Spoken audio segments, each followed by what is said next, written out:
Welcome to Pamela Price Unfiltered. I'm Pamela Price, your host, and this is a space and a place for real talk. This podcast is all about raw, unfiltered conversations about law, politics, culture, education, systemic racism, and everyday events shaping our world. We'll go beyond the headlines to dive deep into how some of our most pressing issues impact real people, real families, and our communities. My goal is to help you navigate the complexities of today's world. We'll break down each episode, an issue, and we'll break it down in a way that's honest, informative, and actionable. We'll hear from community leaders, lawyers, activists, educators, healers, and everyday people on the front lines of change. For those tuning in for the first time, I'm Pamela Price, a longtime attorney, political activist, and champion for justice. Please subscribe to my YouTube channel to watch the show and to my Substack to read the weekly word. Your support keeps the conversation raw and unfiltered. And you can listen to this podcast wherever you get your podcasts. Welcome to the show. Let's talk about it. Welcome to Pamela Price Unfiltered. Today, my guest is attorney Karen Fleshman, a dear friend and an author and an activist in the San Francisco Bay Area. Karen is the founder of Interracial Sisterhood Coalition. Her purpose is to unite women across differences so that we can secure our collective safety and freedom. Karen is a sought after speaker, facilitator, consultant, and coach, facilitating racy conversations at leading companies and building interracial sisterhood at in person conferences and retreats and in an online community, the Interracial Sisterhood Coalition. Throughout her career in the immigrant rights movement and workforce development, Karen led diverse teams and worked for remarkable women of color, leaders who provided specific feedback on her strengths and growth areas. By emulating their practices, implementing their feedback, and listening to her teams, she transformed how she led and how her teams thrived. Now she shares what she learned with others. And I'm excited and honored to have her join me today on Pamela Price Unfiltered. Karen, welcome to the show. Thank you so much, Pamela. It is such an honor to be with you, someone who has just created so much transformational change. And I'm so grateful to you for your leadership and also for your friendship. Oh, thank you. Well, we're all on this journey together, trying to figure it out, trying to make it better, doing our part, which is what I really love about you. You doing your part, Karen. So I appreciate that. Thank So we are right at the cusp of a very dynamic situation that has unfolded in New York City. So you want to talk about that and what's your perspective on that? You've been following the mayor's race in New York City. Yes. So I lived in New York City. I actually worked for city government in the city of New York for 10 years. So I follow New York City politics closely. So I was so delighted to see this young, vibrant, democratic socialist, 33-year-old Muslim American, Zohran Mamdani, win the Democratic primary last night and take home 43% of the vote, having spent $9 million, and Andrew Cuomo taking home 36% of the vote, having spent $35 million. Of course, there will be a general election in November, and we're going to have to fight tooth and nail because Lord knows they're going to be spending even more money on that general election. But it's just for the first time in so long, I just felt this sense of hope and that there is a new generation of leadership, and the kind of democratic establishment who had endorsed Andrew Cuomo is really at odds with the Democratic electorate, younger voters, voters of color, and the kind of coalition that Zohran Mamdani was able to build in New York City gives me a lot of hope for the kind of coalition we can continue to build throughout this country and to elect truly progressive, transformational candidates who represent the vast majority. I mean, he ran on an affordability platform, making New York City affordable to people. And in all my canvassing, that is what I heard over and over and over again from people, this sense of just despair over the cost of living, their wages not keeping up, the sense that their kids are going to have worse lives than they did, all of that. The Democrats have to speak to them, speak to us, speak to single moms like you and me, and everything that we've had to go through, and that there's so many more of us than there are of the billionaires.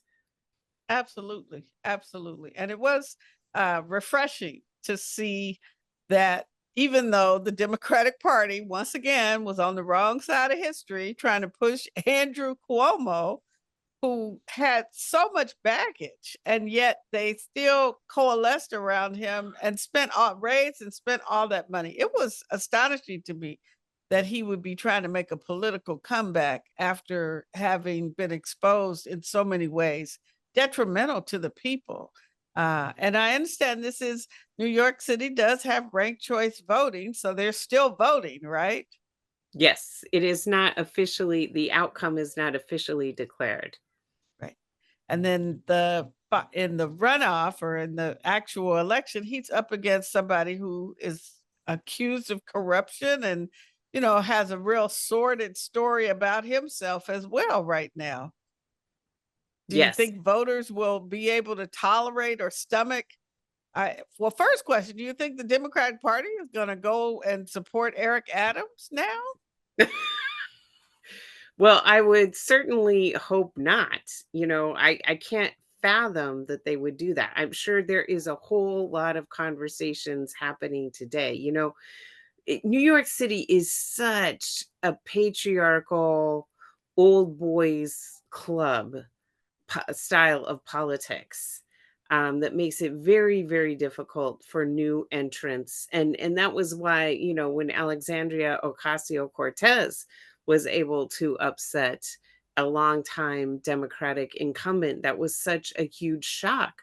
But the bottom line is the Democratic Party in New York City is really out of touch with the people who live in New York City. And it wasn't just Zohran Mamdani who won big last night. They took 10 more seats on the city council. I mean, it was a big show of support for a much more progressive, much younger, much more diverse group of candidates than who the Democratic Party traditionally supports.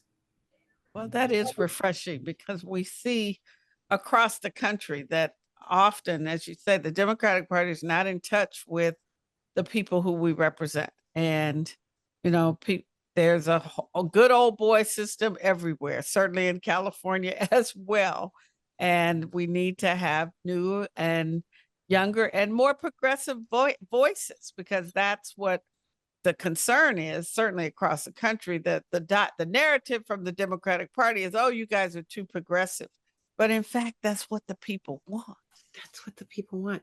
They turn out to vote. I mean, think about uh, uh, President Obama won the majority of voters twice, right? A multiracial coalition of voters who were super inspired to turn out to vote by him, right?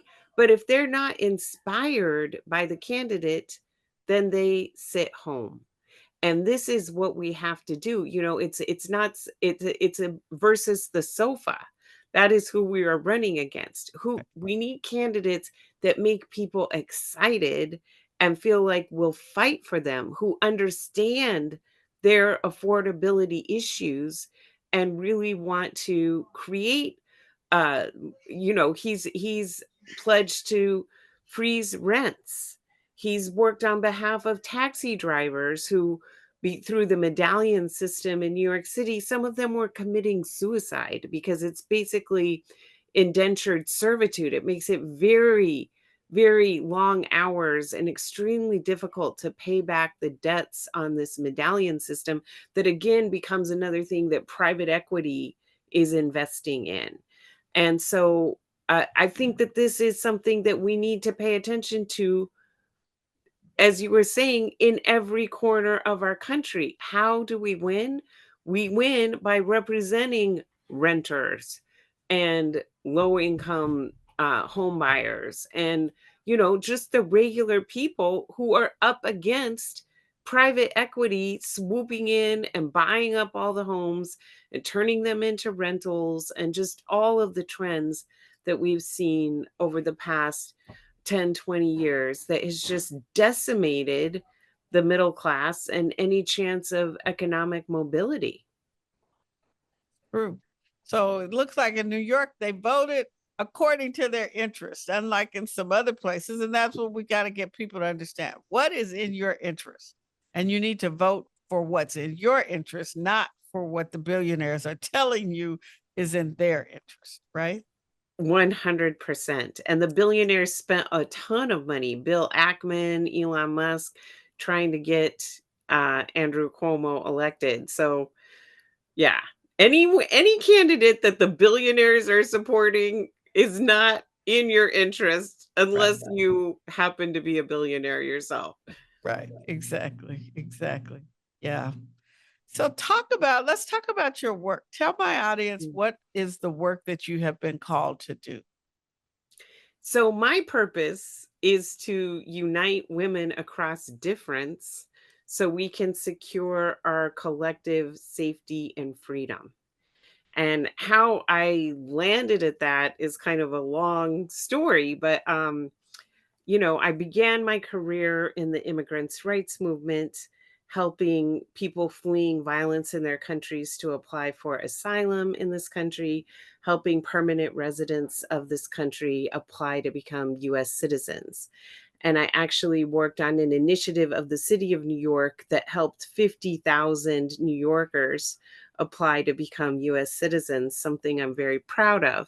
Yeah. But then we were defunded in the post 9/11 economic downturn. And Mhm. that was right around the time that reports came out that said 50% of Black men in New York City don't have a job. And we have almost 200,000 young adult New Yorkers, almost entirely Black and Latino, who are not in school and not working. And coming from the immigrants' rights movement, I found that so shocking. How, immigrants face a lot of adversity, but everybody's working. So why aren't the people who are born and raised here working? And I thought the answer was job training, internships, connections to employers. And I did that work for 10 years, preparing young adults of color to enter corporate careers in technology. And through that work, I became the mentor to many young Black and Brown adults as they began working for tech companies. And this was when I really had to face my racism. Because as I sat across the table from them, I realized I had a lot of harmful assumptions and stereotypes about them. I'm part of the problem and I need to change. And in 2014, I was super fixated on Ferguson because I saw in Mike Brown the many young men of color who I mentor. So when Darren Wilson wasn't indicted for killing him, that put a big pain in my heart. And I went out to brunch in Oakland, actually, a couple weeks after that, with two young Black women who graduated from the job training program I used to work for, have been working for tech companies for a couple of years. And I start talking about how shocked I am about Darren Wilson. And they are like, clearly, you are not paying attention. Then we start talking about what it's like for them at the tech companies. They're like, listen, we're super grateful for our incomes, our lifestyles. We actually enjoy the work we do every day. But coming into work, being the only Black woman, as far as the eye can see, we are bombarded by toxicity, a lot of it coming from women who look like you. And that was that moment when I was like, dang, here I am. I thought I was helping young people. And in a sense, I was, but I was also putting them in harm's way. And I decided to stop preparing young adults of color for the workplace and start preparing the workplace for young adults of color. In 2016, when I saw how white women voted in the presidential election, I said, oh, no, no, no, no, no. We need to start creating a space for women to build community outside of the workplace, to listen to each other's stories, and to start to form interracial solidarity among women. And that was the genesis of the Interracial Sisterhood Coalition. All right.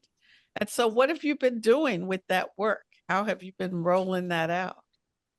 Well, I've done it through evening events, one-off events where I would gather a group of diverse women to be speakers and share their stories, and invite a very diverse group of women across age, race, sexuality, class, and listen to these stories and then pair them up one on one so that they could respond to the stories and the questions that it raised for them, and then switch partners. So over the course of the night, you get to meet several different women and have like very in-depth conversations with them. From there, moving to online cohorts and really diving deep into who divided women, who our divisions um, benefit, and then the healing work that we need to do as individuals so that we can heal our relationships with each other, so then we can go on to heal our world. And then the request was always, we need more time, we need more time. So I started hosting interracial sisterhood retreats, bringing together Hmm. small groups of women. We did one in Miami in 23, one in San Francisco in 24. Now we're headed to Barbados in 2025. I'm super excited about that because I really do believe this is what we need, is to take time and space away from the workplace where we are pitted against each other, and to have space where we're not pitted against each other to really get to know each other. I also do extensive work with white women to help us unlearn our conditioning and learn new beliefs and behaviors so that we can create and earn the trust of women of color, so that we know how to show up in these spaces in a way that is not harmful, but is actually conducive to earning trust and deepening our activism together. Because I say to white women all the time, it's great that you're reading the anti racism books. That is awesome. And we have to go beyond the personal transformation to the societal transformation. And the only way we can do that is through the relational piece, and that's what I'm really focused on. So I have an online cohort for white women called Becoming Trustworthy, and we're just about to launch. We're launching next month, July 2025. So if there's anyone watching here, please DM me. I'm currently recruiting white women who are ready to deepen their activism and earn the trust of women of color for that cohort. And one thing I wanna make sure white What? women understand No. is how Pamela Price gave us our rights. Oh, Pamela, as a Yale undergraduate, very young woman, took on the university to fight to make sexual harassment recognizable, prohibited form of conduct under Title IX. We would not have had that protection if it weren't for you, Pamela. And I just thank you so much for all you have done to advance the rights of all women, to advance the rights of people of color, to fight for the most marginalized people, and to create a more fair and equitable society for everyone. Thank you very much, Pamela. well, thank you for that. But I want to make sure that the record is clear. I was part of an interracial coalition, and Mm. I turned out to be the only Black woman that was actually actively involved in the lawsuit. It was before I became the lead plaintiff. It often was referred to as that silly little lawsuit by those white women, those white feminists who know nothing. But we got past that. And my involvement in the case certainly transformed it, and people could no longer throw that label at folks. And I learned to trust the women that I was working with very much so. And all of them I still consider my lifelong friends. Ronnie Mm. Alexander is someone I love and adore, and Ann Simon and Kitty and Hoagie and all the women that worked on my case. We became very close, and we pushed past our own stereotypical notions about who we were, whether you were white or black. We recognized that we were in a fight for gender equality, and we didn't know we were making history as we did, but we knew that we were in a fight and we were there together and we stood together. And so that was one of the great lessons of my life as a young person. Being involved in Alexander versus Yale was a gift to me, and allowed me to go forth. And then a part of my practice became focusing on sexual harassment and representing women of all colors and ages, and in all industries, really. And so that was the gift that I got from being in that position. So thank you. But I got as much as I gave. I will say that.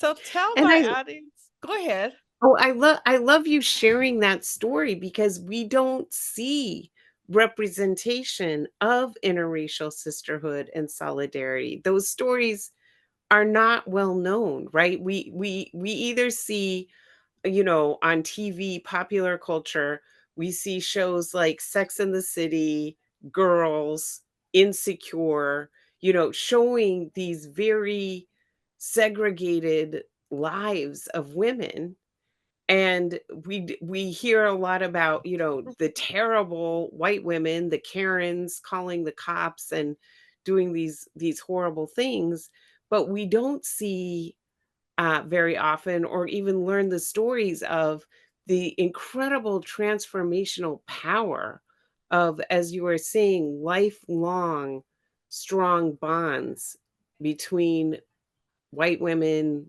black women, women of color, because I think that poses the greatest threat to white male supremacy and patriarchy, is the idea of women coming together. So I think it's very deliberate that those stories are not widely known. And that's why it's so important for women to share these stories so that we know that these stories do exist. Right. That it does happen. So you mentioned the 2016 election, and we all know that that was a time where we thought we were going to get a first female president, and it didn't happen. And it didn't happen in large part because white women did not vote for Hillary Clinton, even though black women bit the bullet and sucked our tongues and straightened our backs up and put our big girl panties on and went out and voted for her, notwithstanding our concerns, right? Mm. But tell me, what is it that you think drives that disconnect between white women being able to stand together and really fight for our freedom in certain contexts? Yeah, it's interesting because I live with my 88-year-old mother, and she frequently tells me how grateful she is that she married my husband. Her husband, my father, was a Democrat, because had she married a Republican, she would have voted the same as her husband. And I do think that there's white women who vote straight with their pocketbook.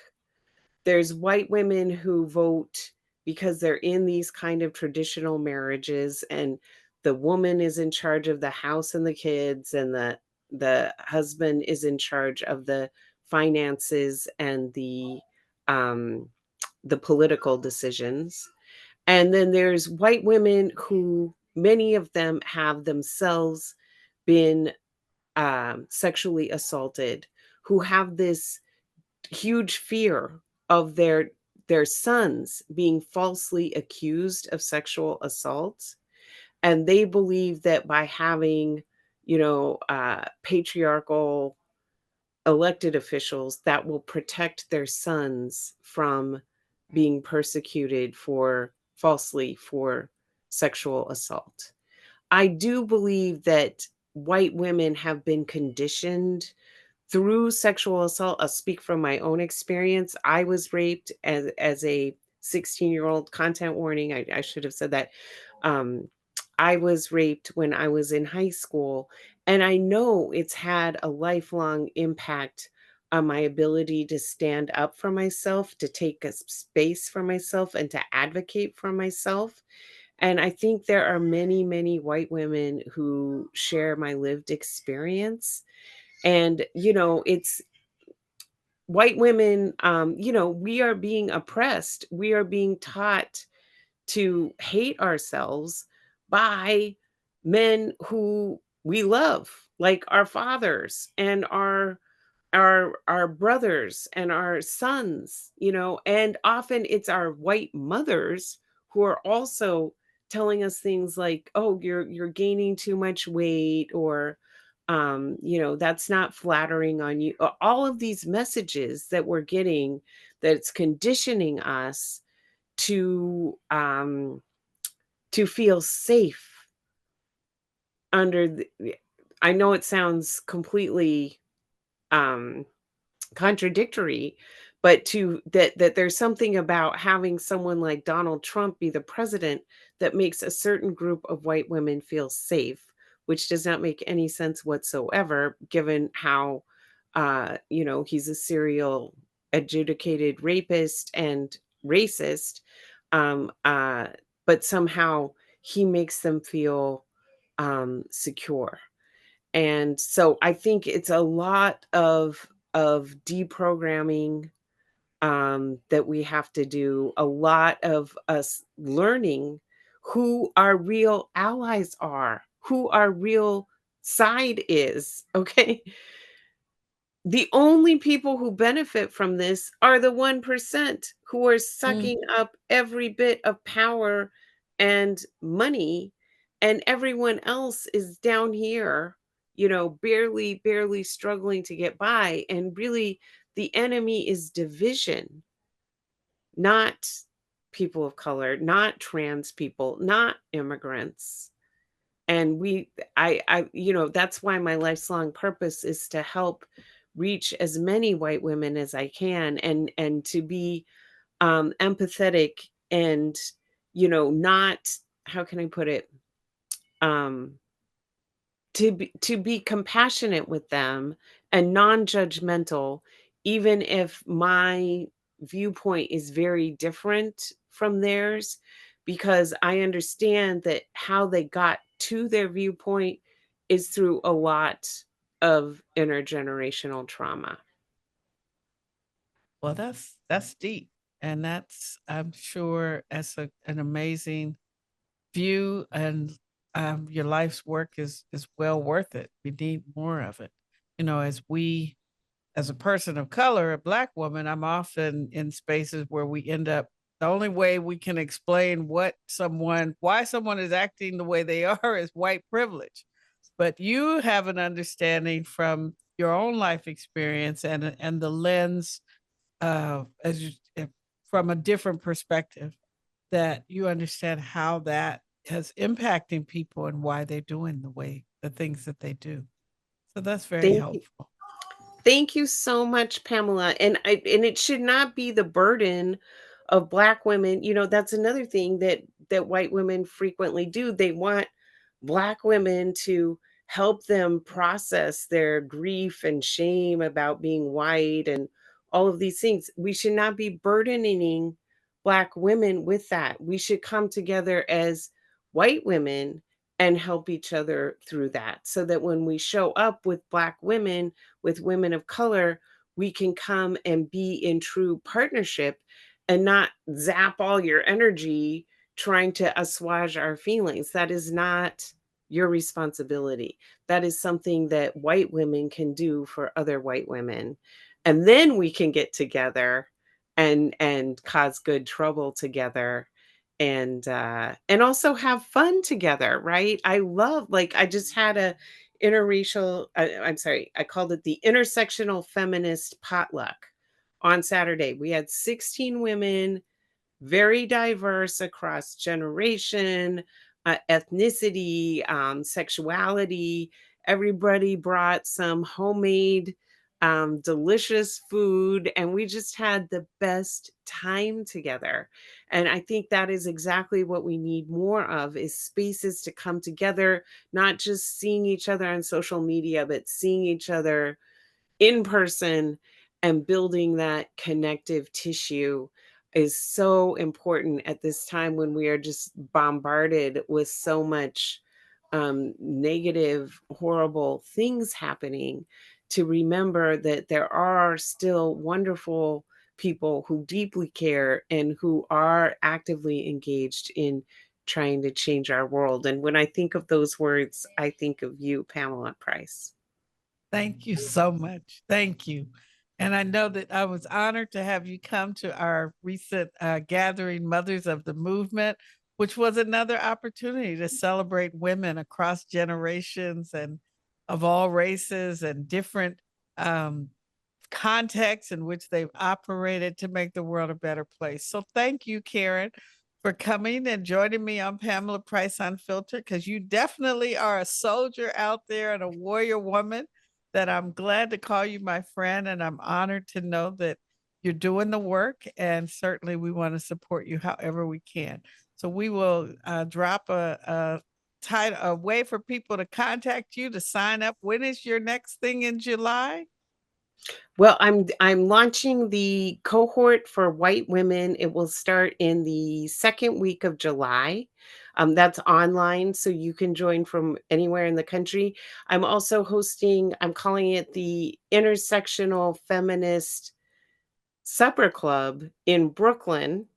That's an in-person event on July 14th, 2025. And of course, the Interracial Sisterhood Coalition online membership community, you can join that anytime. And that's a great place to meet people across difference. All right. Well, thank you so much again. It's been a delight to have you, and we appreciate your work and keep on keeping on, making good trouble. Thank you. Thank you so much, Pamela.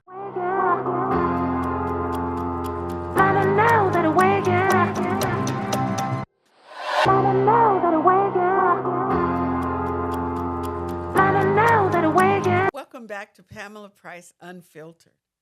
In America, the attacks on elected officials are heating up everywhere. The first nationally televised shockwave was the arrest of a sitting judge.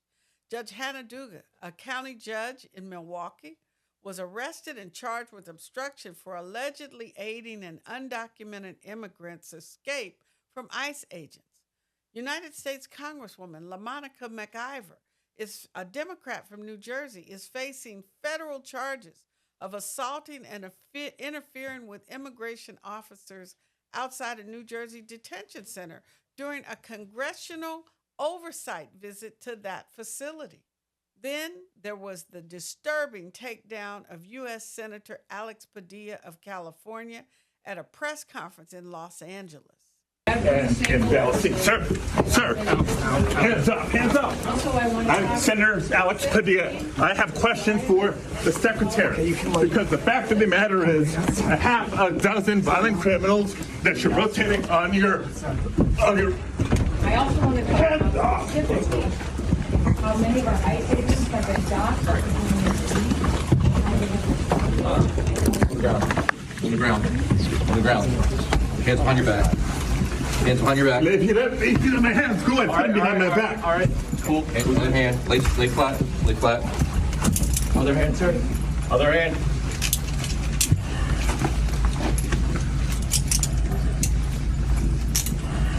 There's no recording allowed out here. I did not know. There's no recording allowed out here for up. This was the same press conference where moments before Senator Padilla was violently assaulted, the Secretary of Homeland Security proclaimed that the U.S. troops were going to stay in Los Angeles to, quote, liberate the city from its elected officials. We are not going away. We are staying here to liberate this city from the socialist and the burdensome leadership that this governor and that this mayor have placed on this country and what they have tried to insert into this city. Most recently, within hours after New York State Assemblyman Zohran Mamdani won the New York City mayoral primary to become the Democratic Party nominee for mayor, Donald Trump's appointed border czar threatened the assemblyman, stating that they intend to double and triple down on ICE raids in New York City.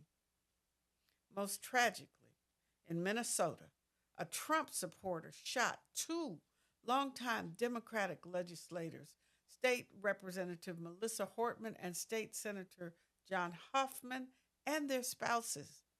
Representative Hortman and her husband were killed. Senator Hoffman and his wife were critically wounded. The urgent manhunt in Minnesota happening right now. A suspect on the run after what authorities call a politically motivated assassination. Former Minnesota House Speaker Melissa Hortman and her husband Mark both gunned down early this morning inside their home in Brooklyn Park. Just a few miles away, State Senator John Hoffman and his wife Yvette were shot multiple times at their home, now recovering in a local hospital. This video showing their front door riddled with bullet holes. Hundreds of police and sheriff's deputies on the scene searching for clues and a possible motive. Investigators identifying the suspected gunman as 57-year-old Vance Luther Bolter. Several sources telling ABC News that the suspect had a list of possible targets, including Minnesota Governor Tim Walz. Several planned protests canceled today as thousands were told to shelter in place. So clearly, Democratic elected officials everywhere are at risk, especially those who resist Trump's fascist agenda. And Trump and his minions are not letting up. In fact, they continue to escalate the situation with insults and inflammatory rhetoric. Listen to Vice President J.D. Vance. Makers who keep getting handcuffed. The New York Times just did a story. They keep getting handcuffed, suggesting that the Trump administration is cracking down on Democrats. Can you comment on that? Well, I was hoping Jose Padilla would be here to ask a question, but unfortunately, I guess he decided not to show up because there wasn't the theater. And that's all it is. You know, I think everybody realizes that's what this is. It's pure political theater. These guys show up. They want to be captured on camera doing something. They want to be able to go back to their far left groups and to say, look, me, I stood up against border enforcement. I stood up against Donald Trump. When all they're really standing up for is for drug cartels to run rampant over our country and sex traffickers to be able to continue to traffic little kids into our country. That's what you're doing when you stand against border enforcement. So I think these guys, we ought to laugh them out of the building. We ought to call them out for doing what they're doing, which is grandstanding. And if they want to work seriously on border enforcement and on keeping their communities safe, the Trump administration's door is wide open. But they're not doing that. They love the grandstanding. They hate law enforcement because they hate the idea of the United States of America having a border. It's a disgrace, but it is what it is. Ask yourself, have we ever seen anything like this before? The answer is no. What is happening in this season is unprecedented. So what can we do about any of this? Number one, remain vigilant. Make sure you have the right phone numbers to call if ICE shows up looking for you or someone else. Number two, stay prepared. Make sure you have a backup plan for children, cars, housing, or any personal belongings if ICE shows up looking for you or someone else. Number three, stay connected to family and friends. Don't isolate yourself, even if you need to take a break. Studies have shown that interpersonal relationships help prevent depression, anxiety, and fear. Number four, if you need help, ask for it. As my guest Karen Fleshman pointed out, the enemy is not immigrants. It's not white versus black. It's not trans versus straight or male versus female. The enemy is division. As long as people are divided, we can be defeated. The people united will never be defeated. Thanks for tuning in to Pamela Price Unfiltered. And don't forget to like, share, and subscribe to our YouTube channel and to my Substack to read the weekly word. Your support keeps the conversation raw and unfiltered.